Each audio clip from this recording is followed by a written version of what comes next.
Private नौकरी वालों के लिए एक बड़ी खबर है। बढ़ने वाली है अब ईपीएफ की सैलरी। क्या है नया अपडेट, चलिए बताते हैं।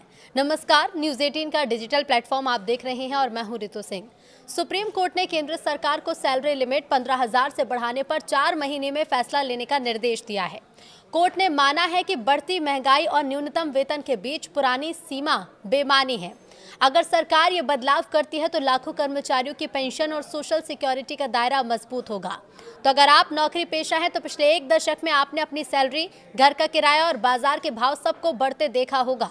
लेकिन एक चीज है जो पिछले 11 सालों से टस से मस नहीं हुई है और वो है एम्प्लॉयड प्रोविडेंट फंड यानी कि ईपीएफओ। इसके लिए तय की गई सैलरी की सीमा। अब सुप्रीम कोर्ट ने इस रुकी हुई घड़ी को सही समय पर लाने के लिए केंद्र सरकार को कड़े निर्देश दिए हैं। बीते दिनों सुप्रीम कोर्ट ने सरकार से साफ शब्दों में पूछा है कि जब महंगाई और न्यूनतम वेतन में इतना उछाल आ चुका है तो पीएफ की सीमा अब भी 15,000 पर क्यों अटकी है। कोर्ट ने केंद्र को इस मुद्दे पर गंभीरता से विचार करने और अगले 4 महीनों के अंदर ठोस फैसला लेने के निर्देश दिए हैं। साल 2014 ये वो आखिरी साल था जब ईपीएफओ की वेज सीलिंग में बदलाव हुआ था। तब इसे 6,500 से बढ़ाकर 15,000 किया गया था। आज हम 2025-26 के दौर में हैं, लेकिन नियम वही पुराने। जनहित याचिका पर सुनवाई करते हुए कोर्ट ने इसी विसंगति पर उंगली उठाई है।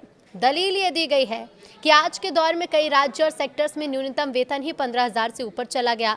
ये एक अजीब विरोधाभास है कि सरकार द्वारा तय न्यूनतम वेतन पाने वाला कर्मचारी भी ईपीएफओ की अनिवार्य सीमा से बाहर हो जाता है।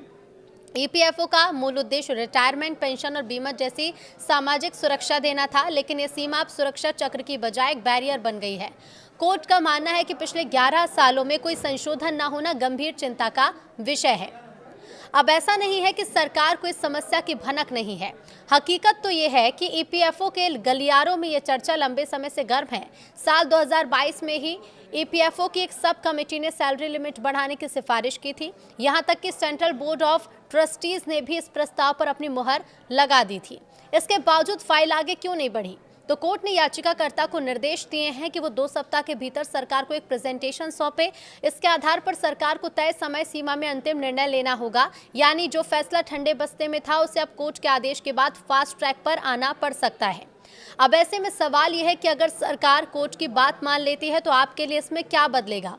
चर्चा है कि इस सीमा को बढ़ाकर 21,000 या 25,000 किया जा सकता है। इसे एक आसान गणित से समझिए। अभी ईपीएस में योगदान 15,000 की सीलिंग पर होता है। अगर ये सीमा बढ़ती है तो आपकी पेंशन का बेस मजबूत होगा।